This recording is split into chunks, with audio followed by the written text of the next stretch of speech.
പ്രിയപ്പെട്ട ശ്രീ സാനു,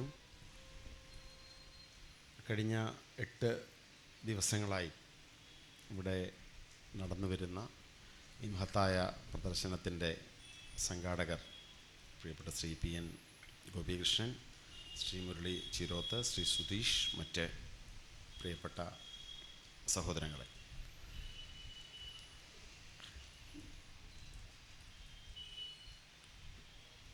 ലളിതകലാ അക്കാദമിയുടെ ഹാളിൽ കുറച്ചു മുമ്പ് ശ്രീ ഗോപികൃഷ്ണനോടും സഹപ്രവർത്തകരോടുമൊപ്പം അകത്ത് കയറി വിവിധ ചിത്രങ്ങൾ കണ്ട് ഓരോ സന്ദർഭങ്ങൾ അദ്ദേഹം വിശദീകരിച്ച് വന്നപ്പോൾ കേട്ടുകൊണ്ട് മുന്നോട്ട് പോയപ്പോൾ യഥാർത്ഥത്തിൽ എൻ്റെ മനസ്സിൽ പ്രത്യാശയാണ് ഉണ്ടായത്. നമ്മൾ കടന്നു പോകുന്ന ഒരു കാലത്തെക്കുറിച്ച് വലിയ ഭയാശങ്കകൾ മനസ്സിൽ നിറഞ്ഞു നിന്നപ്പോൾ അവിടെ കണ്ട ചില ചിത്രങ്ങൾ വലിയ പ്രത്യാശ നൽകുന്നു എന്നതൊരു യാഥാർത്ഥ്യമാണ്. ഞാൻ അദ്ദേഹം എടുത്തൊരു മൺകൂനയുടെ ചിത്രം എൻ്റെ മനസ്സിൽ പതിഞ്ഞു.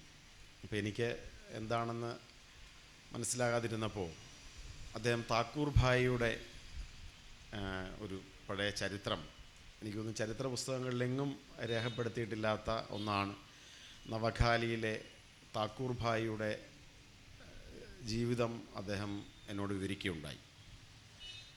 സത്യനാരായണ അല്ലേ, വിശാഖപട്ടണത്തെ ഒരു സാമൂഹ്യ പ്രവർത്തകനായ സത്യനാരായണ നവഖാലിയിലൂടെ മഹാത്മജി കലാപത്തിൻ്റെ വഴികളിലൂടെ നടന്നു പോയപ്പോൾ അദ്ദേഹത്തിൽ എത്തിച്ചേർന്ന മനുഷ്യനാണ്, അദ്ദേഹത്തിൻ്റെ അനുയായിയാണ്. നവഖലിയിൽ നിന്ന് തിരിച്ച് അടുത്ത ബീഹാറിലേക്ക് പോകുന്നതിന് മുൻപ് ഗാന്ധിജി അദ്ദേഹത്തോട് പറഞ്ഞു, നവഖലിയിൽ തുടരണം, നിൻ്റെ പ്രവർത്തനങ്ങളുടെ ഭൂമി ഇതാണ്. നവഖലി നമുക്കറിയാം, ഇന്ത്യാ ചരിത്രത്തിലെ ഒരു രക്തരൂക്ഷിതമായ ഏറ്റവും ബീഭത്സമായ ഒരു ഏടാണ്. ആയിരക്കണക്കിന് മനുഷ്യരെ കൊന്ന് ക്രൂരമായി ആക്രമിച്ച് മനുഷ്യർ മൃഗങ്ങളെപ്പോലെ പരസ്പരം കൊന്നൊടുക്കിയൊരു പ്രദേശമാണ്. മതസ്പർദ്ധ ഏറ്റവും ഭീകരമായി നിന്ന സ്ഥലമാണ്. അവിടെയാണ് സത്യനാരായണയോട്, താക്കൂർ ഭായിയോട് തുടരാൻ ഗാന്ധിജി ആവശ്യപ്പെടുന്നത്. വിഭജനത്തിന് ശേഷം അത് കിഴക്കൻ പാകിസ്ഥാനിലായി, പിന്നീട് ബംഗ്ലാദേശും. വിഭജനത്തിന് ശേഷം ആ പ്രദേശം പാകിസ്ഥാനാണ്, പാകിസ്ഥാൻ സർക്കാരാണ് ഭരിച്ചത്. ഗാന്ധിജിയുടെ ഒരു ശിഷ്യൻ അവിടെ തുടരുമ്പോൾ തീർച്ചയായും അദ്ദേഹത്തെ ഇന്ത്യയിലേക്ക് തിരികെ വിടുക എന്നത് അന്നത്തെ സർക്കാർ ചെയ്യുന്ന ഏറ്റവും സ്വാഭാവികമായ നടപടിയാണ്.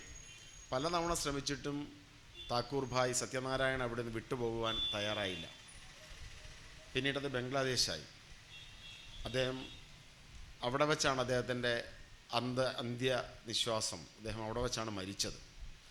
ശ്രീ ഗോപികൃഷ്ണൻ എന്നോട് വിശദീകരിച്ചു, അദ്ദേഹം മരണസമയത്ത് അദ്ദേഹം പറഞ്ഞിരുന്ന ഒരു ആവശ്യം, യാതൊരു സ്മാരകങ്ങളും അവിടെ ഉണ്ടാവരുത്, എന്നെ പച്ച മണ്ണിൽ കുഴിച്ചിടണം എന്നാണ് ആവശ്യപ്പെട്ടത് എന്നാണ്. അദ്ദേഹം അവിടെ മരിച്ചു, അവിടെ അദ്ദേഹത്തെ സംസ്കരിച്ചു. ഈ സമീപ കാലഘട്ടങ്ങളിൽ ഇതിൻ്റെ സംഘാടകർ അവിടെ ചെല്ലുമ്പോഴും 3 അടുക്കുകളായി അടുക്കപ്പെട്ടിരിക്കുന്ന മൺകൂനകൾ അദ്ദേഹത്തെ അടക്കിയ സ്ഥലത്ത് കാണാൻ സാധിച്ചു എന്ന് പറഞ്ഞാൽ അദ്ദേഹത്തിൻ്റെ സ്മാരകം അതാണ്, അവിടെ പൊക്കി വയ്ക്കപ്പെട്ട മൺകൂനകൾ. മഴ വരും, അല്ലെങ്കിൽ പ്രകൃതിക്ഷോഭം വരും, ഈ മൺകൂന ഒലിച്ചു പോകും. അപ്പോഴും അവിടെ അവശേഷിക്കുന്ന മനുഷ്യർ ഈ മൺകൂനെ അവിടെ വീണ്ടും സൃഷ്ടിക്കും. ഞാൻ അദ്ദേഹത്തോട് ചോദിച്ചു, ഇപ്പോഴും ഉണ്ടോ? വിഭജനത്തിൻ്റെ ഈ 8 പതിറ്റാണ്ടിനടുക്കുന്ന വേളയിൽ ഇപ്പോഴും ഈ മൺകൂന മനുഷ്യരവിടെ എടുത്തു വെക്കുന്നുണ്ടോ? സമീപകാലത്തെ ബംഗ്ലാദേശിനെ കുറിച്ചുള്ള വാർത്തകൾ നമുക്ക് കേൾക്കാൻ സാധിക്കുന്നത് തീവ്രമായ മതസ്പർദ്ധ നിലനിൽക്കുന്ന സ്ഥലമെന്നാണ്. അവിടെ ഹിന്ദു ജനസംഖ്യയെക്കുറിച്ച് പറഞ്ഞത് 2%-അടുത്താണെന്നാണ്. അപ്പോൾ 2% മാത്രം ഹിന്ദു ജനസംഖ്യ ഉള്ളൊരു പ്രദേശം, വിഭജനത്തിന് മുമ്പ് തന്നെ തീവ്രമായ വർഗീയ കലാപങ്ങൾ നടന്ന സ്ഥലം, വിഭജനം കഴിഞ്ഞ് 8 പതിറ്റാണ്ടായി പോകുന്നു. ഇന്നും അവിടുത്തെ മനുഷ്യർ അവിടെ ജീവിച്ചു മരിച്ച ഒരു മനുഷ്യനെ ഓർക്കുന്നുണ്ടോ എന്ന് ചോദ്യത്തിന് ഓർക്കുന്നു. ഇപ്പോഴും അവിടുത്തെ മനുഷ്യർ അവിടെ മണൽക്കൂനകൾ അവിടെ സൃഷ്ടിക്കുന്നു എന്നാണ് എന്നോട് അദ്ദേഹം മറുപടി നൽകിയത്. അതോടൊപ്പം ഒരു കാര്യം കൂടി പറഞ്ഞു, ബംഗ്ലാദേശിൽ തീവ്രമായ വർഗീയ കലഹങ്ങൾ നടക്കുന്ന, ലഹളകൾ നടക്കുന്ന ഈ വേളയിൽ, ഇപ്പോൾ സമീപകാലത്ത് ഷേഖ് ഹസീന ഗവൺമെൻറ് മാറി അവിടെ യൂനിസിൻ്റെ ഗവൺമെൻറ് ഇപ്പോൾ നിലവിലിരിക്കുമ്പോൾ, ജമാഅത്തെ ഇസ്ലാമി അന്നത്തെ അവിടുത്തെ മത സംഘടനകളുടെ ഗവൺമെൻറ് നിലനിൽക്കുമ്പോഴും നവഖലിയിൽ സമാധാനം നിലനിൽക്കുന്നു. പതിറ്റാണ്ടുകൾക്ക് മുമ്പ് മഹാത്മാ നടന്ന ആ പാതയിൽ അതിൻ്റെ പ്രസരണം, അതുണ്ടാക്കിയ പ്രഭവം നവഖലിയിൽ നിൽക്കുന്നു എന്ന് കേട്ടപ്പോൾ യഥാർത്ഥത്തിൽ മനസ്സിലൊരു വലിയ ആശ്വാസമാണ് ഉണ്ടായത്.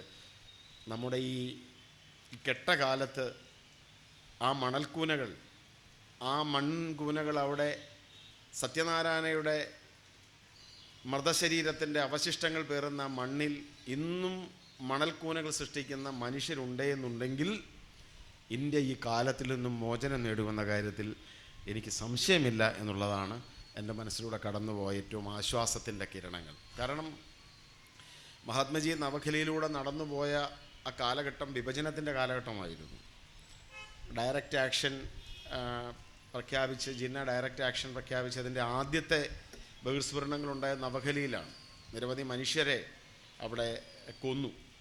അതിൻ്റെ ഒരു ചരിത്രവും അവിടെ രേഖപ്പെടുത്തി. ഞാനത് വായിച്ചു. അവിടുത്തെ ബാർ അസോസിയേഷൻ പ്രസിഡൻറ്റിൻ്റെ ശിരസാണ് അവിടെ ഒരു മതതീവ്രവാദി ആവശ്യപ്പെട്ടത്. അങ്ങനെ ആയിരക്കണക്കിന് മനുഷ്യരെ കൊന്ന ഒരു സ്ഥലം, ചോര വീണ, പക കൊണ്ടും രോഷം കൊണ്ടും സങ്കടം കൊണ്ടും മനുഷ്യർ പരസ്പരം ഏറ്റുമുട്ടി, പരസ്പരം കടിച്ചു കീറിയും കുത്തിയും വെട്ടിയും മാനഭംഗപ്പെടുത്തിയും കൊന്ന പക ഏറ്റവും കൂടുതൽ അന്തരീക്ഷത്തിൽ പോലും രക്തവും ചോരയും കണ്ണീരും നിറഞ്ഞു നിന്ന ഒരു കാലഘട്ടത്തിലാണ് ഗാന്ധിജി അതുവഴി നടന്നുപോയത്.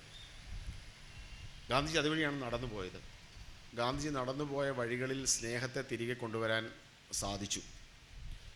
അപ്പോൾ അത്ര തീവ്രമായ സ്പർദ്ധ നിലനിന്ന ആ കാലഘട്ടത്തിൽ ഗാന്ധിജി നടന്ന് മനുഷ്യരോട് സംസാരിച്ച് അവരെ ആശ്വസിപ്പിച്ച് അവരുടെ മനസ്സിൽ സ്നേഹത്തിൻ്റെയും സത്യത്തിൻ്റെയും സന്ദേശം കൊടുത്ത് അവരെ മനുഷ്യരാക്കി മാറ്റാൻ സാധിച്ചെങ്കിൽ തീർച്ചയായിട്ടും ഈ പുതിയ കാലഘട്ടത്തിലും നമുക്ക് നമ്മുടെ നാട്ടിൽ നടന്നുകൊണ്ടിരിക്കുന്ന പുതിയ വിഭജനത്തെ നമുക്ക് ചെറുക്കാൻ സാധിക്കുമെന്ന പ്രത്യാശ നമ്മുടെ എല്ലാ മനസ്സിലുണ്ട്. ഇപ്പോൾ നിലവിലുള്ളൊരു കാലഘട്ടത്തെക്കുറിച്ച് ഇപ്പോൾ ഗാന്ധിജി നടന്ന വഴികളാണ് നമ്മളിന്നിവിടെ സംസാരിക്കുന്നത്. എന്നോട് സംഘാടകർ വിളിച്ചപ്പോൾ തന്നെ പറഞ്ഞു, ഓഗസ്റ്റ് 15 ശേഷം 169 ദിവസങ്ങളെ മഹാത്മജി ജീവിച്ചിരുന്നുള്ളൂ. ഈ 169 ദിവസത്തെ യാത്രകളാണ് നമ്മളിവിടെ പ്രതിപാദ്യ വിഷയമാക്കിയിരിക്കുന്നത്. പക്ഷേ എങ്കിലും ഞാൻ ഹിന്ദു സ്വരാജിനെക്കുറിച്ച് ആലോചിച്ചു. ഇപ്പം കുറച്ചു മുമ്പ് ഞങ്ങൾ സംസാരിച്ച സമയത്ത് എന്നോട് അരുൺ, അദ്ദേഹം പൊളിറ്റിക്കൽ സയൻസ് അധ്യാപകനാണ്, അപ്പോൾ പറഞ്ഞു, ഞങ്ങളകത്തുനിന്ന് സംസാരിക്കുന്ന വേളയിൽ കുറച്ചു മുമ്പ് പറഞ്ഞു, പൊളിറ്റിക്കൽ സയൻസിൻ്റെ പോസ്റ്റ് ഗ്രാജുവേറ്റ് കോഴ്സുകളിൽ ഹിന്ദു സ്വരാജിനെക്കുറിച്ച് പഠിപ്പിക്കുന്നുണ്ട്. ഇപ്പോൾ കേരളത്തിലോ അല്ലെങ്കിൽ മറ്റ് ചില സംസ്ഥാനങ്ങളിലോ ചുരുക്കം ചില ഏതെങ്കിലും പ്രദേശങ്ങളിലല്ലാതെ ഇന്നിപ്പോൾ ഹിന്ദു സ്വരാജ് പഠിപ്പിക്കുന്നുണ്ടാവുമോ എന്നൊരു ചിന്ത അരുൺ പങ്കുവെക്കുകയുണ്ടായി. ഹിന്ദു സ്വരാജ് പെട്ടെന്ന് എൻ്റെ മനസ്സിലൂടെ കടന്നു വന്നപ്പോൾ, ഹിന്ദു സ്വരാജ് എങ്ങനെയാണ് എഴുതപ്പെട്ടത്? ഗാന്ധിജി 1909 ലണ്ടനിൽ അവിടെ ഇന്ത്യ ഹൗസിലാണ് അദ്ദേഹം അവിടെ ചെല്ലുന്നത്. അപ്പോൾ അവിടെ സവർക്കറുണ്ട്. ഇന്നലെ സവർക്കറെ നമ്മൾ കണ്ടു. ഇവിടുത്തെ MP ചുമതല വഹിക്കുന്ന പെട്രോളിയം വകുപ്പിൻ്റെ സ്വാതന്ത്ര്യദിന പരസ്യത്തിൽ ഗാന്ധിജിയേക്കാൾ ഒരു തലപ്പൊക്കത്തിൽ വെച്ചിരിക്കുന്നത് സവർക്കറെയാണ്. ഇന്ത്യ ഹൗസിൽ അവിടെ ചെല്ലുമ്പോൾ ഗാന്ധിജി കാണുന്നത് സവർക്കറെയും ശ്യാംജി കൃഷ്ണവർമ്മയും ഒക്കെയാണ്. അവരവിടെ തീവ്രമായ ഇന്ത്യൻ സ്വാതന്ത്ര്യത്തെക്കുറിച്ച് പ്രസംഗിക്കുകയാണ്. സ്വാതന്ത്ര്യത്തിൻ്റെ വഴികൾ തോക്കിൻകുഴലിലൂടെയാണ് അവർ സ്വപ്നം കണ്ടത്. അവരുടെ ആശയങ്ങൾ, അപ്പോൾ അതിനെയൊന്നും അന്ന് ചെറുക്കാൻ സാധിക്കുന്ന ഒരു മഹാത്മാ ആയിരുന്നില്ല അന്ന് ഗാന്ധിജി. അന്നത് അദ്ദേഹം മോഹൻദാസ് കരംചന്ദ് ഗാന്ധി മാത്രമാണ്, അല്ലാതെ മഹാത്മാ ആയിട്ടില്ല. സവർക്കറിൻ്റെ വാക്കുകൾ, ശ്യാംജി കൃഷ്ണവർമ്മയുടെ വാക്കുകൾ, അവിടെ കൂടിയ റവല്യൂഷണറി ഇന്ത്യൻസ്, അങ്ങനെയാണ് അദ്ദേഹം ഗാന്ധി തന്നെ വിശേഷിപ്പിക്കുന്നത്. അങ്ങനെയാണ് ഇന്ത്യൻ റവല്യൂഷണറീസ് എന്നാണ് പറയുന്നത്. ഇന്ത്യൻ വിപ്ലവകാരികളെന്ന് വിശേഷിപ്പിക്കപ്പെട്ടിരുന്ന മനുഷ്യർ ഹിംസയെക്കുറിച്ചാണ് സംസാരിച്ചത്. അവർ ഇന്ത്യയെ ആയുധത്തിലൂടെ മോചിപ്പിച്ച് ഒരു പാശ്ചാത്യ നാഗരികതയുടെ, ഇന്ത്യക്കാർ ഭരിക്കുന്ന എന്നാൽ ആധുനികത എന്നവർ കരുതുന്ന എല്ലാത്തിൻ്റെയും ഒരു എംബോഡിമെൻ്റായ, എല്ലാത്തിൻ്റെയും ഒരു കേന്ദ്രീകൃത ഭാവമായ ഒരു പുതിയ ഇന്ത്യയെക്കുറിച്ചാണ് അവർ പറഞ്ഞതും അവർ വിഭാവനം ചെയ്തതും അത്തരമൊരു ഇന്ത്യയെക്കുറിച്ചാണ്.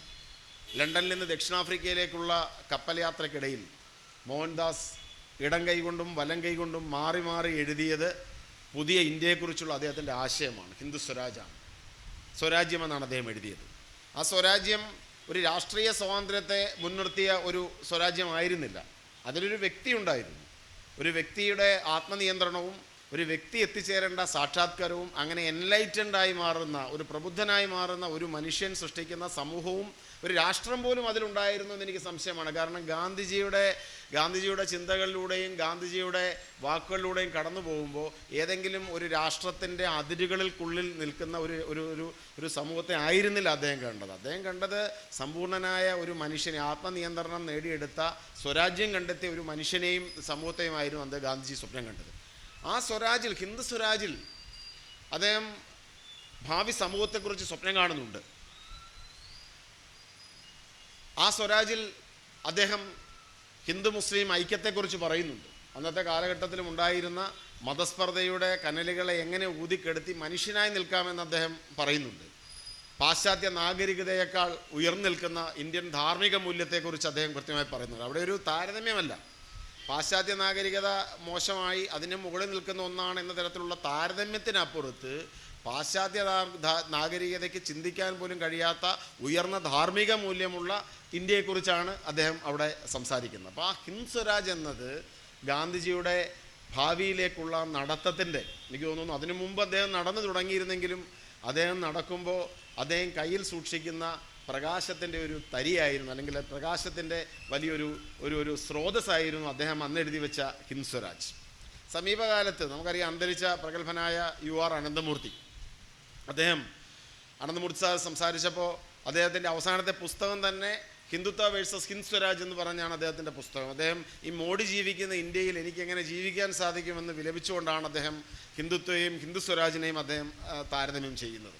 ആ പുസ്തകത്തിൽ എങ്ങനെയാണ് ഇന്ന് ഈ രാജ്യത്തെ നിയന്ത്രിച്ചുകൊണ്ടിരിക്കുന്ന ഹിന്ദുത്വവാദികൾക്കെതിരെ ഹിന്ദ് സ്വരാജ് എങ്ങനെയാണ് വെളിച്ചമായി മാറുന്നത് എന്ന് അതിൽ അനന്തമൂർത്തി സാറ് വിശദീകരിക്കാൻ ശ്രമിച്ചിട്ടുണ്ട്. അപ്പോൾ നമ്മൾ ഗാന്ധിയുടെ യാത്രയിലേക്ക് ചെല്ലുമ്പോൾ ഗാന്ധിയുടെ യാത്രയെ അവസാനിപ്പിക്കാൻ ശ്രമിക്കുന്ന ആ ശക്തികളെ എത്രയോ വർഷങ്ങൾക്ക് മുമ്പ് അദ്ദേഹം കാണുന്നു. അദ്ദേഹം എഴുതി വെച്ച ഹിന്ദു സ്വരാജിൽ ഈ ഹിംസാവാദികളെ അദ്ദേഹം കൃത്യമായി കാണുന്നുണ്ട്. ഭാവി ഇന്ത്യയെ എങ്ങനെയാണ് അവർ മലീമസമാക്കാൻ പോകുന്നത് എന്നതിനെക്കുറിച്ച്, ചോര പുരട്ടാൻ പോകുന്നതിനെക്കുറിച്ചുള്ള കൃത്യമായ കാഴ്ചപ്പാട് നമുക്ക് കാണുവാനായി സാധിക്കും. പിന്നീട് അങ്ങോട്ടുള്ള അദ്ദേഹത്തിൻ്റെ യാത്രകളിൽ നമുക്ക് കാണാൻ സാധിക്കുന്നത് ഗാന്ധിയുടെ എത്രയെത്ര യാത്രകൾ. ഇവിടെ പ്രിയപ്പെട്ട സാനു സംസാരിച്ചപ്പോൾ ആമോ പ്രസംഗത്തിൽ സംസാരിച്ചത് ഗാന്ധിജിയെ സ്വച്ഛ് ഭാരതത്തിൻ്റെ ഒരു പ്രതീകമായി ആവിഷ്കരിക്കാനാണ് പുതിയ സർക്കാർ ശ്രമിക്കുന്നത് എന്നുള്ളതാണ് പറഞ്ഞത്. പക്ഷെ ഞാനതിനെ മറ്റൊരു തരത്തിലൂടെ കാണാൻ ആഗ്രഹിക്കുന്നു. യഥാർത്ഥത്തിൽ ഗാന്ധി ഒരു സ്കാവഞ്ചറാണ്. ഗാന്ധി മാലിന്യത്തിൻ്റെ വഴികളെ ശുദ്ധീകരിച്ച മനുഷ്യനാണ്. എല്ലാം ശുദ്ധീകരിക്കാൻ വേണ്ടി തന്നാൽ കഴിയുന്ന വണ്ണം നടന്ന വഴികളിലെ മാലിന്യത്തെ തൂത്തു മാറ്റിക്കൊണ്ട് പോയ ആളാണ്.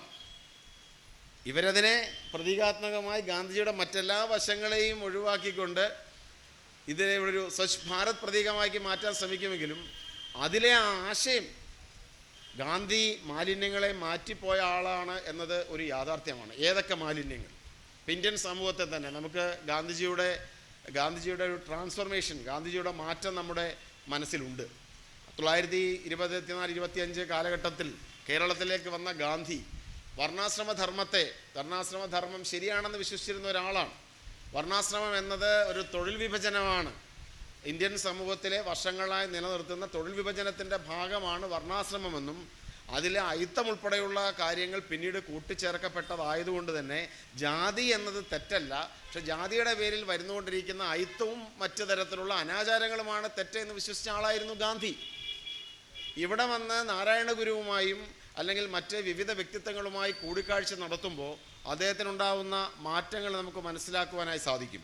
ഇന്ത്യൻ തുരുത്തി മനയിൽ, വൈക്കത്തെ ഇന്ത്യൻ തുരുത്തി മനയിൽ അവിടെ എത്തിച്ചേരുമ്പോൾ അവിടുത്തെ നമ്പൂതിരിപ്പാട് അകറ്റി നിർത്തപ്പെടുന്ന മനുഷ്യരെക്കുറിച്ച് പറയുന്നത് അവരുടെ പൂർവജന്മ കർമ്മഫലമാണെന്നാണ്. പൂർവജന്മ കർമ്മഫലമാണ്. ഒരു കൊലപാതകി അകറ്റി നിർത്തുന്നതിനേക്കാൾ, ഒരു മോഷ്ടാവിനെ അകറ്റി നിർത്തുന്നതിനേക്കാൾ ഞങ്ങൾ ഈ മനുഷ്യരെ അകറ്റി നിർത്തും. കാരണം അത് അവരുടെ പാപമോചനത്തിനായി അവർക്ക് കൊടുക്കേണ്ട ശിക്ഷയാണ്, അല്ലെങ്കിൽ അത് ഞങ്ങളുടെ കടമയാണെന്ന് വിശ്വസിക്കുന്നിടത്ത് അദ്ദേഹം പറഞ്ഞു വെക്കുന്നുണ്ട്, ഇത് ജനറൽ ഡയറിനേക്കാൾ ക്രൂരമാണല്ലോ നിങ്ങളുടെ ചിന്താ പദ്ധതി എന്നാണ് അദ്ദേഹം പറഞ്ഞു വെക്കുന്നത്. പിന്നീട് അംബേദ്കറുമായി നമുക്കറിയാം. ഗാന്ധിയെയും അംബേദ്കറെ കുറിച്ച് ചിന്തിക്കുമ്പോൾ അദ്ദേഹം നടന്നുപോയ വഴികളിൽ ഒരിക്കലും ഗാന്ധിയുടെ എതിരാളിയായി നമുക്ക് അംബേദ്കറിനെ കാണാൻ സാധിക്കില്ല. ഗാന്ധി നടന്നു പോയ വഴികളിൽ ഗാന്ധിയുടെ സഹയാത്രികനായിരുന്നു അംബേദ്കർ എന്ന് പറയുന്നതായിരിക്കും നമുക്ക് നല്ലത്. ഗാന്ധിജിക്ക് നടന്നുപോയ വഴികളിൽ വെളിച്ചം പകർത്തുന്ന സഹയാത്രികനായി തന്നെയാണ് നമ്മൾ അംബേദ്കറെ വിലയിരുത്തേണ്ടത്. അംബേദ്കറുമായി നടക്കുന്ന ചർച്ചകൾ, അംബേദ്കറിൻ്റെ വാദഗതികൾ നമുക്കറിയാം. പൂനെ പാക്റ്റുമായി ബന്ധപ്പെട്ട് സെപ്പറേറ്റ് ഇലക്ട്രേറ്റ്സ് വട്ടമേശ സമ്മേളനത്തിന് ശേഷം ഇന്ത്യയിലെത്തി അനിശ്ചിതകാലം മരണം വരെ നിരാഹാര സമരത്തിലിരിക്കുന്ന ഗാന്ധിയുടെ ജീവൻ രക്ഷിക്കാൻ വേണ്ടി തൻ്റെ മനസാക്ഷിയുടെ വിളിക്ക് വിരുദ്ധമായി ഗാന്ധിജിയുമായി ഒത്തുതീർപ്പിലെത്തിക്കാൻ വേണ്ടി ചർച്ച നടത്തുന്ന അംബേദ്കർ പറയുന്നത്, ഞാൻ അദ്ദേഹവുമായി സംസാരിക്കുമ്പോൾ എനിക്ക് മനസ്സിലാക്കാൻ സാധിക്കുന്നു എൻ്റെ ചിന്തകൾ തന്നെയാണ് അദ്ദേഹവും പേറുന്നത്. അദ്ദേഹത്തോടൊപ്പം നിൽക്കുന്ന അന്നത്തെ ദേശീയ പ്രസ്ഥാനത്തിൻ്റെ വിവിധ ആളുകൾ വെച്ച് പുലർത്തുമ്പോൾ എന്നോട് രൂക്ഷമായി പെരുമാറുമ്പോൾ എനിക്ക് വേണ്ടി ആശ്രയത്തിനായി വന്നെത്തുന്നത് ഗാന്ധിയാണ്. അദ്ദേഹം പ്രതിദാനം ചെയ്യുന്ന എൻ്റെ ആശയങ്ങൾ തന്നെയാണെന്ന് എനിക്ക് തോന്നുകയാണ്. അപ്പോൾ 1924-25 കാലഘട്ടങ്ങളിൽ വർണ്ണാശ്രമധർമ്മത്തെ ന്യായീകരിച്ചിരുന്ന, ജാതി ശരിയാണെന്ന് വിശ്വസിച്ചിരുന്ന, തൊഴിൽ വിഭജനമാണെന്ന് കരുതുന്ന ഗാന്ധി തൻ്റെ ജീവിതത്തിൻ്റെ അവസാന കാലഘട്ടങ്ങളിലേക്ക് എത്തിച്ചേരുമ്പോൾ 45-ലൊക്കെ എത്തിച്ചേരുമ്പോൾ പറയുന്നത് നോ കാസ്റ്റ് എന്നാണ് പറഞ്ഞത്. അദ്ദേഹം ഹരിജൻ ഇതിൽ എഴുതുന്നത് ജാതിയെ വേണ്ട എന്ന് വഴികയാണ്. അപ്പോൾ ആ നടക്കുന്ന യാത്രകൾ, നമുക്ക് കാണുന്ന യാത്ര, ഗാന്ധി എന്ന വ്യക്തിയുടെ തീർത്ഥയാത്രകൾ, അതോടൊപ്പം തന്നെ ഗാന്ധി എന്ന സാമൂഹ്യ പരിഷ്കർത്താവിൻ്റെ യാത്രകൾ, ഗാന്ധി എന്ന രാഷ്ട്രീയ നേതാവിൻ്റെ വിപ്ലവകാരിയുടെ യാത്രകൾ, ഇതെല്ലാം ഈ വഴിയിലുണ്ട്. ഗാന്ധി നടന്ന വഴികളിൽ ഇതെല്ലാം ഉണ്ട് എന്ന് നമ്മൾ കണ്ടുകൊണ്ടിരിക്കുകയാണ്. അങ്ങനെയാണ് നമ്മൾ ഈ ഇന്നത്തെ പ്രതിപാദ്യ വിഷയമാവുന്ന 169 ദിവസങ്ങളിലേക്ക്, സ്വാതന്ത്ര്യത്തിലേക്ക് എത്തുന്ന ആ 169 ദിവസം, ഗാന്ധി സ്വാതന്ത്ര്യത്തിന് ശേഷമുള്ള 169 ദിവസങ്ങളും ഇവിടെ ചിത്രീകരിക്കപ്പെട്ട 1946 നവംബർ മുതൽ നവഖലി മുതലുള്ള യാത്രകളുടെ കാര്യങ്ങളും നമ്മൾ ചിത്രീകരിക്കപ്പെടുന്നത്. നവഖലിയിലൂടെ നടന്ന് മനുഷ്യരുടെ മുറിവുകളെ ഉണക്കി ആശ്വസിപ്പിച്ച് അവിടെ നിന്നും ബീഹാറിലെ കൂട്ടക്കൊല നടക്കുന്ന പ്രദേശങ്ങളിലേക്ക് ഇവിടെ ചെല്ലുമ്പോൾ നമുക്ക് ആ ചിത്ര പ്രദർശനത്തിൽ കാണാൻ സാധിക്കുന്നുണ്ട്. അവിടെ കത്തിയെരിഞ്ഞ് നിൽക്കുന്ന പള്ളികൾ ഇപ്പോഴും ബീഹാറിലെ ആ കലാപത്തിൻ്റെ നിത്യസ്മാരകങ്ങളായി നിൽക്കുന്ന പ്രദേശങ്ങളാണ്. അവിടെ നിന്നും ഡൽഹിയിലേക്ക് ഗാന്ധി നടന്ന സ്ഥലങ്ങളാണ്. പിന്നീട് സ്വാതന്ത്ര്യത്തിൻ്റെ പുലരിയിൽ അദ്ദേഹം എത്തുന്നത് കൽക്കട്ടയിലാണ്. കൽക്കട്ടയിൽ അനിശ്ചിതകാല നിരാഹാര സമരമാണ് അദ്ദേഹം പ്രഖ്യാപിക്കുന്നത്. അവിടെ എത്തി ഹിന്ദു മഹാസഭയും അന്നത്തെ ലീഗിൻ്റെ സുഹ്രവർദിയെ പോലെയുള്ള ആളുകളും ഒരുമിച്ചിരുന്ന് ചർച്ചകളിലൂടെ ഗാന്ധിക്ക് വേണ്ടി സമാധാനത്തിൻ്റെ ഉടമ്പടിയിലെത്തുന്നത് നമ്മൾ കണ്ടു. അപ്പോൾ ഈ ഒരു ദിനങ്ങളിൽ അദ്ദേഹം നടന്ന വഴികളിൽ അദ്ദേഹം പകർന്ന സ്നേഹം, അദ്ദേഹം പകർന്ന ആശ്വാസം നമുക്ക് ദർശിക്കുവാൻ സാധിക്കും.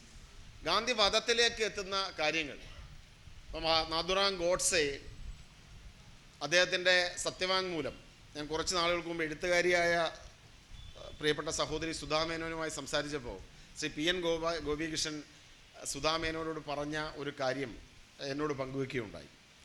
ഡൽഹിയിലെ ഗാന്ധി വധക്കേസിലെ, ഗാന്ധി വധത്തിൻ്റെ വിചാരണ നടന്ന റെഡ് ഫോർട്ടിലെ ആ ഒരു മുറി, ജസ്റ്റിസ് ആത്മാചരൺ വിചാരണ നടത്തിയ റെഡ് ഫോർട്ടിലെ ആ ഒരു മുറി ഇന്ന് ഇല്ല, അടച്ചിടപ്പെട്ടിരിക്കുകയാണ്. അപ്പോൾ അവിടെ ചെന്ന് മഹാത്മാഗാന്ധി വധക്കേസിലെ വിചാരണ നടന്ന മുറി ഏത് എന്ന് ചോദിച്ചാൽ അവർ പറയും അവർക്കറിയില്ല. ഇവിടെ ഇങ്ങനെ ഒരു സംഭവം നടന്നെന്നും ഗാന്ധിജി കൊല ചെയ്യപ്പെട്ടെന്നും ഗാന്ധിയെ കൊന്നത് നാഥുറാം ഗോഡ്സെയാണെന്നും ഒക്കെ പുതിയ തലമുറ അറിഞ്ഞിരിക്കേണ്ട, ഇന്ത്യയെക്കുറിച്ച് അറിയേണ്ടവർ അറിഞ്ഞിരിക്കേണ്ട സ്ഥലത്ത് ചരിത്രപ്രസിദ്ധമായ ഒരു വിചാരണ നടന്ന മുറി ഇന്ന് ആർക്കും അറിയില്ല. അപ്പോൾ ആ വിചാരണ നടന്ന വേളയിൽ അവിടെ ഗോഡ്സെയുടെ ഒരു അഫിഡവിറ്റ് ഉണ്ട്, 100 പേജോളമുള്ള അഫിഡവിറ്റ്.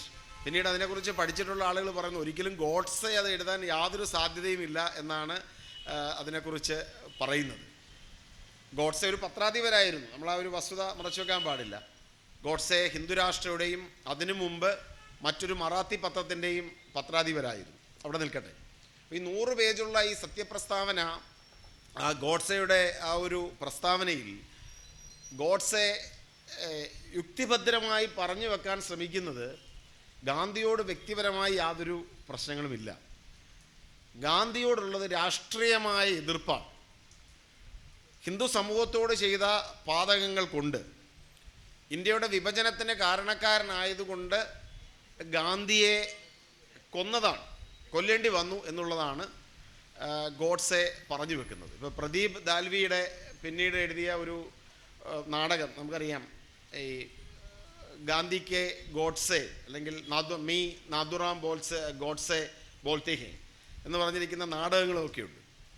അപ്പോൾ ഈ സത്യപ്രസ്താവനയിൽ ആ അന്നത്തെ സത്യവാങ്മൂലത്തിൽ നാഥുറാം ഗോഡ്സെ പറഞ്ഞ കാര്യങ്ങളും പിന്നീട് ജയിൽ മോചിതനായതിനു ശേഷം ഗോഡ്സെയുടെ സഹോദരനായ ഗോപാൽ ഗോഡ്സെ എഴുതിയ പുസ്തകങ്ങളിലൂടെ വന്ന കാര്യങ്ങളും ഒക്കെയാണ് ഈ നാടകത്തിലുമൊക്കെ തന്നെ വിശേഷിപ്പിക്കപ്പെടുന്നത്. അപ്പോൾ അതിനവർ എടുത്തു പറയുന്ന ഒരു പ്രധാനപ്പെട്ട പോയിന്റ് ഇതാണ്: വിഭജനത്തിന് കാരണക്കാരനായതുകൊണ്ടാണ് ഗാന്ധിയെ കൊന്നുകളയേണ്ടി വന്നത്. വിഭജനത്തിന് കാരണക്കാരൻ ഗാന്ധിയാണോ? അല്ലെങ്കിൽ നാഥുറാം ഗോഡ്സെയെ ഉൾപ്പെടെയുള്ള ഹിന്ദു തീവ്രവാദികൾ ഗാന്ധിജിയെ കൊല ചെയ്തതിൻ്റെ പ്രധാനപ്പെട്ട കാരണം അദ്ദേഹം രാജ്യത്തിൻ്റെ വിഭജനത്തിലേക്ക് നയിച്ച വേളകളിൽ അദ്ദേഹം സ്വീകരിച്ച സമാധാനത്തിൻ്റെ മാർഗം മാത്രമാണോ ഗാന്ധിജിയുടെ വധത്തിലേക്ക് വഴിതെളിച്ചത്? നമുക്ക് ചരിത്രത്തിലേക്ക് തിരിഞ്ഞു നോക്കുമ്പോൾ നമുക്ക് തീർച്ചയായിട്ടും മനസ്സിലാക്കാൻ സാധിക്കും അത് മാത്രമല്ല കാരണം. അത് കേവലം ഒരു വാദഗതി മാത്രമാണ്. അത് കുറേയെങ്കിലും ആളുകളെ സ്വാധീനിക്കാൻ വേണ്ടി ചെയ്തിട്ടുള്ള ഒരു ആർഗ്യുമെൻ്റ് മാത്രമാണ്. ജസ്റ്റിസ് കപൂർ 1966 ഗാന്ധി വധവുമായി ബന്ധപ്പെട്ട അന്വേഷണത്തിൻ്റെ റിപ്പോർട്ട് സമർപ്പിക്കുമ്പോൾ ജസ്റ്റിസ് കപൂർ കമ്മിറ്റി റിപ്പോർട്ട് കൃത്യമായി പറയുന്നുണ്ട്, ഇതിൻ്റെ ഗൂഢാലോചനയ്ക്ക് കാരണക്കാരനായിരിക്കുന്നത്, കൃത്യമായി ഗൂഢാലോചന നടത്തിയിരിക്കുന്നത് ദാമോദര സവർക്കറാണെന്ന് കൃത്യമായി പറയുന്നു. ദാമോദര സവർക്കർ 1926 ഖിലാഫത്തുമായി ബന്ധപ്പെട്ട് അദ്ദേഹം എഴുതിയ ഒരു നാടകമുണ്ട്, ഒരു മറാത്തി നാടകമുണ്ട്. നാം എന്തുകൊണ്ട് ജാഗരൂകരായി ഇരിക്കണം എന്നുള്ളതാണ് അതിൻ്റെ ഒരു മലയാളം വിവർത്തനം. അതാണ് മ്യാൻകി ത്യാച്ചെ, അങ്ങനെയാണ് അല്ലേ? അങ്ങനെയാണ് ആ ഒരു മലായ്ക്കി ത്യാച്ചെ, അങ്ങനെയാണ് മലായ്ക്കെ ത്യാച്ചെ, മറാത്തി നാടകമാണ്. അപ്പോൾ അതിൽ തന്നെ ഗാന്ധിജിയെ ചിത്രീകരിക്കുന്ന ഒരു ഒറ്റുകാരനായിട്ടാണ്. അതിലെ നന്ദി എന്ന് പറയുന്ന കഥാപാത്രം ഒരു ഒറ്റുകാരനാണ്. എന്നാണ് ചിന്തിക്കണം, 1926 വിഭജനത്തിനൊക്കെ വർഷങ്ങൾക്ക് മുമ്പ് പോർട്ട് ബ്ലെയറിലെ ജയിലിൽ നിന്നും മാപ്പ് പറഞ്ഞ് തിരികെ വന്ന് രത്നഗിരി ജയിലിൽ ബ്രിട്ടീഷ് ആനുകൂല്യത്തോടുകൂടി കഴിഞ്ഞുകൊണ്ടിരുന്ന രത്നഗിരിയിലെ തടവിൽ കഴിഞ്ഞുകൊണ്ടിരുന്ന സമയത്ത് തന്നെ ദാമോദര സവർക്കർ എഴുതിയ നാടകത്തിലെ വില്ലൻ കഥാപാത്രം ഗാന്ധിയാണ്. 1934 ഹരിജന യാത്രയുടെ ഭാഗമായി അംബേദ്കർ ഗാന്ധി സന്ധി സംഭാഷണത്തിന് ശേഷം ഈ നാട്ടിലെ ഹിന്ദു സമൂഹത്തെ ബാധിച്ചിരിക്കുന്ന എല്ലാ അനാചാരങ്ങൾക്കുമെതിരെ ഹരിജന സമൂഹത്തിൻ്റെ ഉദ്ധരണത്തിനായി ഗാന്ധിജി യാത്ര നടത്തുമ്പോൾ 34 അദ്ദേഹത്തിനെതിരെ വധശ്രമം ഉണ്ടായി. സനാതനികളുടെ വധശ്രമം അദ്ദേഹത്തിന് നേരെ ഉണ്ടായി. അദ്ദേഹം ജീവിതത്തിൽ 5 വധശ്രമങ്ങൾ നേരിട്ടു. 5 വധശ്രമങ്ങൾക്ക് ശേഷമാണ് ഗാന്ധി നാഥുറാമിൻ്റെ വെടിയുണ്ടകൾക്ക് ഇരയാകുന്നത്. അപ്പോൾ ഈ 5 വധശ്രമങ്ങളുടെ ചരിത്രം പരിശോധിച്ചാൽ നേരത്തെ പറഞ്ഞതുപോലെ ഗാന്ധിയെ കൊല്ലാനുള്ള ശ്രമം 26 നാടകം മുതൽ തന്നെ സവർക്കർ തുടങ്ങി. 34 ക്ഷേത്രങ്ങൾ ഹരിജനങ്ങൾക്ക് വേണ്ടി തുറന്നു കൊടുക്കണം, അയിത്തം ഇല്ലാതാക്കണം എന്ന് പറഞ്ഞപ്പോൾ ഇന്നത്തെ സനാതനികളുടെ മുൻഗാമികൾ, ഇന്നത്തെ സംഘപരിവാറിൻ്റെ മുൻഗാമികൾ അദ്ദേഹത്തെ കൊല്ലാൻ ശ്രമിച്ചു. ഇവിടെ തന്നെ കേരളത്തിൽ തന്നെ അദ്ദേഹം എത്തിയപ്പോൾ കോഴിക്കോട്ട് പാലിയത്തച്ഛൻ്റെ നേതൃത്വത്തിൽ അദ്ദേഹം പ്രസംഗിച്ചു കൊണ്ടിരുന്ന വേദിക്ക് തീയിട്ടു. ആ വേദി തകർത്ത് കളഞ്ഞു. കേരളത്തിൽ വന്നപ്പോഴുള്ള കാര്യമാണ് ഞാൻ പറഞ്ഞത്. കേരളത്തിൽ വെച്ച് പോലും അദ്ദേഹം ആക്രമിക്കപ്പെട്ടു.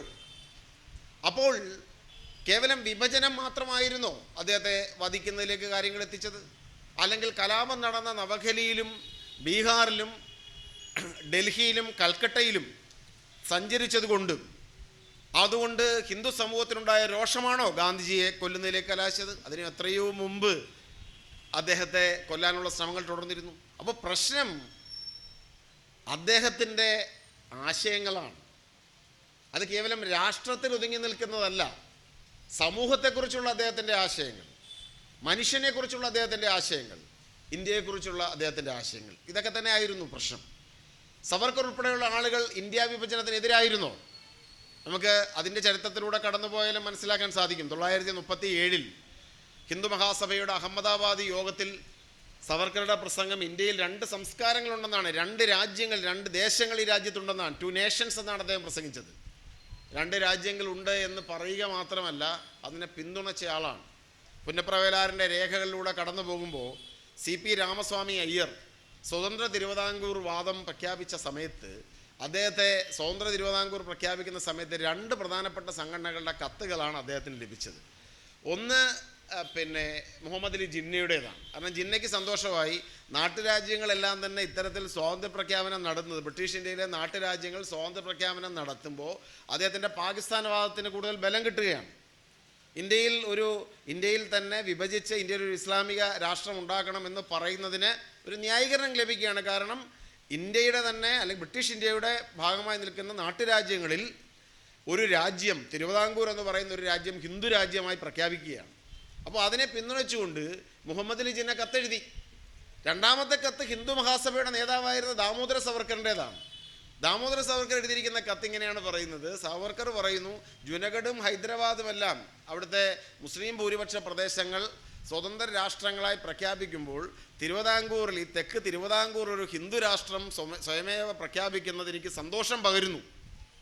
അഖണ്ഡ ഭാരതത്തിന് വേണ്ടി പറയുന്ന ആളുകളുടെ അതിൻ്റെ പിതൃഭൂമിയെക്കുറിച്ച്, സിന്ധുവിൻ്റെ ഐക്യ സിന്ധുവിനെക്കുറിച്ച് സംസാരിക്കുന്ന, സപ്തസിന്ധുവിനെക്കുറിച്ചൊക്കെ സംസാരിക്കുന്ന, പിതൃഭൂമിയെക്കുറിച്ചും പുണ്യഭൂമിയെക്കുറിച്ച് പറഞ്ഞിരിക്കുന്ന ആളാണ് ഈ കന്യാകുമാരിയുടെ ഭാഗമായിരിക്കുന്ന ദക്ഷിണ ഇന്ത്യയുടെ ഈ മുനമ്പത്ത് നിൽക്കുന്ന ഈ തിരുവിതാംകൂർ സ്വതന്ത്ര രാഷ്ട്രമായി, ഒരു ഹിന്ദു രാഷ്ട്രമായി പ്രഖ്യാപിച്ചുകൊണ്ട് CP രാമസ്വാമി അയ്യർ തീരുമാനമെടുക്കുമ്പോൾ, തിരുവിതാംകൂർ രാജാക്കന്മാർ തീരുമാനമെടുക്കുമ്പോൾ അതിനെ അഭിനന്ദിച്ചുകൊണ്ട് കത്തെഴുതിയത്. അപ്പോൾ അദ്ദേഹത്തിൻ്റെ പ്രശ്നം അഖണ്ഡ ഭാരതമൊന്നും ആയിരുന്നില്ല. പാകിസ്ഥാൻ രൂപീകരിക്കപ്പെടുന്നതിൽ ജിന്നയോളം സന്തോഷമുള്ള ആളുകൾ തന്നെയായിരുന്നു സവർക്കറും അദ്ദേഹത്തിൻ്റെ അനുയായികളും. അവരെ സംബന്ധിച്ച് ഇവിടെ ഒരു മതരാഷ്ട്രം രൂപീകരിക്കപ്പെടണമെന്നുള്ളത് മാത്രമേ ഉണ്ടായിരുന്നുള്ളൂ. അപ്പുറത്തൊരു ഇസ്ലാമിക രാഷ്ട്രം ഉണ്ടാവട്ടെ, അത് ഹിന്ദു രാഷ്ട്രത്തിൻ്റെ ന്യായീകരണമായി മാറുമെന്നാണ് കരുതിയത്. 3ാമതൊരു കത്ത് CP രാമസ്വാമി അയ്യരാണ് എഴുതിയത്. CP രാമസ്വാമി അയ്യർ ബിർളയ്ക്കാണ് കത്തെഴുതിയത്. ബിർളയ്ക്ക് എഴുതിയ കത്തിനകത്ത് പറഞ്ഞിരിക്കുന്നത്, ഇന്ത്യയിലെ അങ്ങേപ്പോലെയുള്ള പ്രമുഖ വ്യക്തിത്വങ്ങൾ ഇത്തരം ഹിന്ദു രാഷ്ട്രങ്ങൾ രൂപീകരിക്കപ്പെടുമ്പോൾ ആ ഹിന്ദുരാഷ്ട്ര രൂപീകരണത്തെ പിന്തുണയ്ക്കണം. അങ്ങേപ്പോലുള്ള ആളുകൾ തിരുവിതാംകൂർ ഒരു ഹിന്ദു രാഷ്ട്രമായി നിലനിൽക്കുന്നതിൽ അഭിമാനിക്കണമെന്നാണ് ബിർളയ്ക്ക് രാമസ്വാമി അയ്യർ കത്തെഴുതിയത്. 24 ദിവസം കഴിഞ്ഞപ്പോൾ അദ്ദേഹത്തിനൂടെ മൂക്ക് മുറിഞ്ഞു പോകേണ്ടി വന്നു എന്നുള്ളത് നമ്മുടെ ചരിത്രത്തിൻ്റെ ഭാഗമായി നിൽക്കുന്നു. അപ്പം ഞാനിവിടെ പറഞ്ഞ ഒരു പ്രധാനപ്പെട്ട പോയിന്റ്, നാഥുറാം ഗോഡ്സെ അല്ലെങ്കിൽ സവർക്കറിസ്റ്റുകൾ, ഇന്നത്തെ ഹിന്ദുത്വവാദികൾ ഗാന്ധിയെ കൊല്ലുന്നതിന് ഇന്ത്യയുടെ വിഭജനം ഒരു കാരണമായി എന്നുള്ള വാദഗതി തെറ്റാണ്. അവർ പ്രദാനം ചെയ്ത രാഷ്ട്രസങ്കല്പത്തിന് വിരുദ്ധമായിരുന്നു, അവരുടെ ഹിന്ദുത്വ ഇന്ത്യക്ക് വിരുദ്ധമായിരുന്നു ഗാന്ധിയുടെ ഹിന്ദ് സ്വരാജ് എന്നുള്ളതാണ് അവരുടെ പ്രശ്നം. അപ്പോൾ നമ്മളിന്ന് വർത്തമാനകാലത്തിൽ ഏറ്റവും കൂടുതൽ ചർച്ച ചെയ്യപ്പെടേണ്ടതും ആ വിഷയം തന്നെയാണ്. ഹിന്ദുത്വക്കെതിരെ ഹിന്ദ് സ്വരാജ് തന്നെയാണ്. ഗാന്ധി മുന്നോട്ട് വെച്ച വഴികൾ തന്നെയാണ് ഇന്നിവർ മുന്നോട്ട് വെക്കുന്ന ഹിന്ദുത്വയുടെ വഴികൾക്കെതിരായി നമുക്ക് മുന്നോട്ട് വെക്കാൻ കഴിയാവുന്ന ഏറ്റവും നല്ല പ്രതിരോധം. അവിടെ ഗാന്ധിജി ഒറ്റയ്ക്കല്ല, ഗാന്ധിക്കൊപ്പം അംബേദ്കറുണ്ട്, നെഹ്റുവുണ്ട്, പട്ടേലും ആസാദുമുണ്ട്. ദേശീയ പ്രസ്ഥാനം മുന്നോട്ട് വെച്ച മഹത്തായ ഐക്യത്തിൻ്റെ ആശയങ്ങളുണ്ട് എന്നത് തീർച്ചയായിട്ടും ഒരു യാഥാർത്ഥ്യം തന്നെയാണ്. അപ്പം നമുക്ക് ഈ വഴികളെ, ഗാന്ധി നടന്ന വഴികളിൽ കൃത്യമായി നമുക്ക് ഈ സൂചന, ഈ ചോരക്കറകളാണ് നമുക്ക് കാണുവാനായിട്ട് കൃത്യമായി നമുക്ക് സാധിക്കുന്നത്. കൃത്യമായി അദ്ദേഹത്തെ കൊന്നത് ആ ദീർഘകാല പദ്ധതികളുടെ ഭാഗമായിട്ട് തന്നെയാണ്. UR അനന്തമൂർത്തിക്ക് ഇവിടെ പറയേണ്ടി വന്നത് അതുകൊണ്ടാണ്. ഹിന്ദുത്വയ്ക്ക് ബദൽ ഹിന്ദു സ്വരാജ് ആണ് എന്നത് പറയേണ്ടി വന്നത് അതുകൊണ്ട് തന്നെയാണ്. മഹാത്മജിയുടെ വിവിധ ചിത്രങ്ങൾ, എന്നോട് ചിത്രങ്ങൾ കണ്ടപ്പോൾ അതിലെ ഒരു ചിത്രം, ഗാന്ധി നൂൽ നോക്കുന്നൊരു ചിത്രം അവിടെയുണ്ട്. വർഷങ്ങൾക്ക് മുമ്പ് പ്രശസ്ത അമേരിക്കൻ ഫോട്ടോഗ്രാഫറായിരുന്ന മാർഗരറ്റ് ബുർക്കെ വൈറ്റ് ആണ് ആ ചിത്രം എടുത്തത്. ഞാൻ എവിടെയോ വായിച്ച ഒരു കഥ എൻ്റെ മനസ്സിലൂടെ കടന്നുപോയി. ഈ മാർഗരറ്റ് ബുർക്കെ വൈറ്റ് ഈ ചിത്രമെടുക്കാൻ, ഗാന്ധിജിയുടെ ചിത്രമെടുക്കാൻ വേണ്ടി വന്നപ്പോൾ ഗാന്ധി പറഞ്ഞു ചിത്രം എടുക്കാൻ പറ്റില്ല. അദ്ദേഹത്തിൻ്റെ മഹാദേവ ദേശായി ആണ് എന്ന് എനിക്ക് തോന്നുന്നു, അത് പ്യാരയില്ലതാണോ എന്ന് ഓർക്കുന്നില്ല. ചിത്രമെടുക്കാൻ കഴിയില്ല എന്ന് പറഞ്ഞു. അപ്പോൾ അവർ ചോദിച്ചു എന്താ ചിത്രം എടുക്കണമെന്നുണ്ടെങ്കിൽ ആദ്യം എന്ത് ചെയ്യണം, നൂൽനൂൽപ്പ് പഠിക്കണം. അപ്പോൾ അവർ ചോദിച്ചു, ഞാൻ ചിത്രം എടുക്കുന്നതിനാണ് നൂൽനൂൽപ്പ് പഠിക്കുന്നത്. അതല്ല, നൂൽനൂൽപ്പ് പഠിച്ചെങ്കിൽ മാത്രമേ, അല്ലെങ്കിൽ ചർക്ക ഉപയോഗിക്കാൻ പഠിച്ചെങ്കിൽ മാത്രമേ നിങ്ങൾക്ക് ആ ചിത്രം എടുക്കാൻ സാധിക്കുകയുള്ളൂ. കാരണം ഗാന്ധിജി ഒരിക്കലും ഈ ചിത്രങ്ങൾക്ക് നിന്ന് കൊടുത്തിട്ടുള്ള ഒരാളല്ല. ഇപ്പോൾ അതിൻ്റെ ഒരു ചിത്രം, ഈ ഫോട്ടോഗ്രാഫ്സ് കണ്ടപ്പോൾ ഗാന്ധിജിയുടെ ചിത്രങ്ങളുടെ ഒരു ചരിത്രമുണ്ട്. ഗാന്ധിജിക്കൊരു ഒഫീഷ്യൽ ഫോട്ടോഗ്രാഫർ ഉണ്ടായിരുന്നു. ഒഫീഷ്യൽ ഫോട്ടോഗ്രാഫർ എന്ന് പറഞ്ഞാൽ ഗാന്ധിക്കൊപ്പം നടക്കുന്ന കനു ഗാന്ധി, അദ്ദേഹത്തിൻ്റെ പ്രഭപുത്രനായിരുന്ന കനു ഗാന്ധിയാണ് അദ്ദേഹത്തിന് വേണ്ടി ഈ ചിത്രങ്ങൾ എടുത്തുകൊണ്ടിരുന്ന ആൾ. അപ്പോൾ ഈ 1915 അദ്ദേഹം ഇന്ത്യ വന്നിറങ്ങിയപ്പോൾ തന്നെ ഈ ഫോട്ടോഗ്രാഫേഴ്സ് ഇങ്ങനെ വന്ന് ചിത്രമെടുക്കുന്ന കണ്ടപ്പോൾ, അല്ലെങ്കിൽ ഇതിനുവേണ്ടി പോസ് ചെയ്യുക എന്ന് പറഞ്ഞ് അദ്ദേഹത്തിന് ചിന്തിക്കാൻ പറ്റുന്നൊരു കാര്യം. അതുകൊണ്ട് ഈ ഫോട്ടോഗ്രാഫേഴ്സിനെ അദ്ദേഹം ഒരു യാന്ത്രിക സംസ്കാരത്തിൻ്റെ ആളുകളായിട്ടും അദ്ദേഹത്തിൻ്റെ പ്രവർത്തനങ്ങളെ തടസ്സപ്പെടുത്തുന്ന ആളായിട്ടും ഒക്കെയാണ് അദ്ദേഹം കരുതി. അതുകൊണ്ട് അദ്ദേഹം അങ്ങനെ ഒരു പോസ് ചെയ്യുന്ന ഒരു ആളായിരുന്നില്ല, കൃത്യമായി പോസ് ചെയ്യുന്ന ആളല്ല. അപ്പോൾ അതുകൊണ്ട് അദ്ദേഹത്തിൻ്റെ സെക്രട്ടറി പറഞ്ഞു, നിങ്ങൾക്ക് പോസ് ചെയ്ത് ഗാന്ധി ചിത്രമെടുക്കുമെന്ന് പറ്റില്ല, അദ്ദേഹം ചലനത്തിലായിരിക്കും, എപ്പോഴും അദ്ദേഹം മൂവ്മെൻറ്റിലാണ്. അപ്പോൾ അതുകൊണ്ട് നിങ്ങൾ നൂറ്റ് പഠിക്കുക, അതിനുശേഷം എന്ത് ചെയ്യാം, നമുക്ക് ഫോട്ടോ എടുക്കാമെന്ന് പറഞ്ഞു. നൂറ്റ് പഠിച്ചതിന് ശേഷമാണ് മാർഗരറ്റിന് ആ ഒരു ചിത്രം എടുക്കാൻ സാധിച്ചത് എന്നുള്ളതാണ് ചരിത്രം പറയുന്നത്. ഇപ്പോൾ ഗാന്ധിജിയുടെ മറ്റ് ചിത്രങ്ങൾ, ഗാന്ധിജി മരണമടഞ്ഞു കിടക്കുന്ന ചിത്രം, സാധാരണഗതിയിൽ എപ്പോഴും ഫോട്ടോഗ്രാഫർമാരുള്ള ആളാണ്. അപ്പോൾ ഈ കാർട്ടിയർ, നമുക്കറിയാം, പ്രശസ്തയായ ഫോട്ടോഗ്രാഫർ കാർട്ടിയർ അവരുടെ ഫുൾ നെയിം എൻ്റെ മനസ്സിൽ നിന്നും മാഞ്ഞുപോയി, മെഡലിൻ കാർട്ടിയർ എന്നാണെന്ന് എനിക്ക് തോന്നുന്നു. അപ്പോൾ കാർട്ടിയർ അന്ന് ഉച്ചയ്ക്ക് വരെ, വൈകുന്നേരം 4:45 വരെ അവരവിടെ ഉണ്ടായിരുന്നു.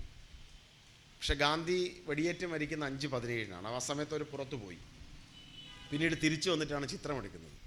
അപ്പോൾ ഗാന്ധിജിയുടെ ചിത്രം, അതായത് വെടിയേറ്റ് വീഴുന്ന ഗാന്ധിജിയുടെ ചിത്രം, സാധാരണഗതിയിൽ എപ്പോഴും ഫോട്ടോഗ്രാഫർമാരാൽ ചുറ്റപ്പെട്ട് നിൽക്കുന്ന, ഓരോ നിമിഷവും ഒപ്പിയെടുക്കപ്പെടുന്ന ഗാന്ധി തൻ്റെ വെടിയേറ്റ് കിടക്കുന്ന ആ രക്തമൊലിപ്പിച്ച ചിത്രം ചരിത്രത്തിന് നൽകാതെയാണ് ഗാന്ധി തൻ്റെ മുന്നോട്ടുള്ള യാത്ര തുടർന്നത്. ഗാന്ധി യാത്ര അവസാനിപ്പിച്ചു എന്ന് ഞാൻ പറയാൻ ആഗ്രഹിക്കുന്നില്ല. തൻ്റെ മുന്നോട്ടുള്ള യാത്ര തുടർന്നത് വെടിയേറ്റ് വീണ ആ ചിത്രം ലോകത്തിന് നൽകാതെയാണ്. ആ ഫോട്ടോ എടുക്കാൻ സാധിച്ചില്ല. ചിത്രങ്ങളെക്കുറിച്ച് കണ്ടപ്പോൾ എൻ്റെ മനസ്സിലൂടെ കടന്നുപോയൊരു കാര്യമാണ് ഞാൻ പറഞ്ഞത്. അതിനകത്ത് ഈ മാർഗരറ്റിനോട് പറഞ്ഞൊരു കാര്യം, ഗാന്ധിജി ഇവിടെ എല്ലാവരും ഗാന്ധിജിയെ നമ്മളെല്ലാം സ്മരിക്കുമ്പോൾ പറയുന്ന ഒരു പ്രധാനപ്പെട്ട, എൻ്റെ ജീവിതമാണ് എൻ്റെ സന്ദേശം എന്ന് ഗാന്ധിജിയുടെ വാക്കുകളെ നമ്മളെല്ലാവരും ഉപയോഗിക്കപ്പെടാറുണ്ട്. അത് എന്നാണ് പറഞ്ഞതെന്ന് ആലോചിക്കുമ്പോഴാണ് നമുക്കതിൽ ഒരു വളരെ അത്ഭുതം തോന്നുന്നത്. ഗാന്ധി ഇത് പറഞ്ഞത് 1947 സെപ്റ്റംബറിലാണ്.